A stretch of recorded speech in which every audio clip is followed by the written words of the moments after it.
टीषु ते विहगराज मृगाधिराज नागाधिराज गजराज हयाधिराजाः स्वस्वाधिकारमहिमादिकमर्थयन्ते श्रीवेङ्कटाचलपते तव सुप्रभातम्।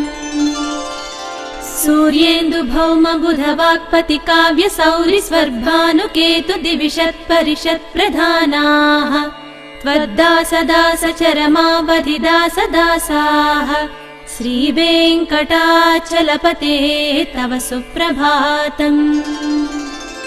त्वत्पादधूलिभरितस्फुरितोत्तमाङ्गाः स्वर्गापवर्गनिरपेक्षनिजान्तरङ्गाः कल्पागमाकलनयाकुलतां लभन्ते श्रीवेङ्कटाचलपते तव सुप्रभातम्। त्वद्गोपुराग्रशिखराणि निरीक्ष्यमाणाः स्वर्गापवर्गपदवीं परमां श्रयन्तः मर्त्या मनुष्यभुवने मतिमाश्रयन्ते श्रीवेङ्कटाचलपते तव सुप्रभातम्।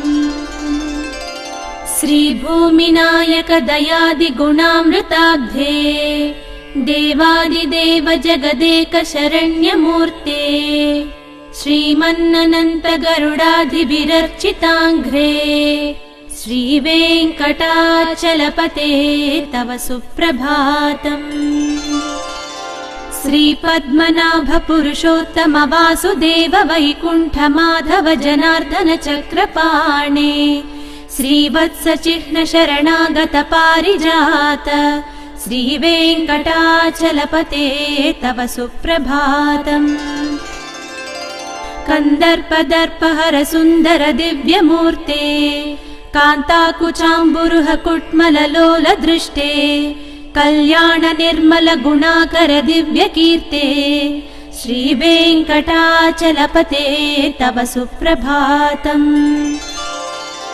मीनाकृते कमठकोल नृसिंहवर्णिन् स्वामिन् परश्वत तपोधन रामचन्द्र शेषांस राम यदुनन्दन कल्किरूपा श्रीवेङ्कटाचलपते तव सुप्रभातम्।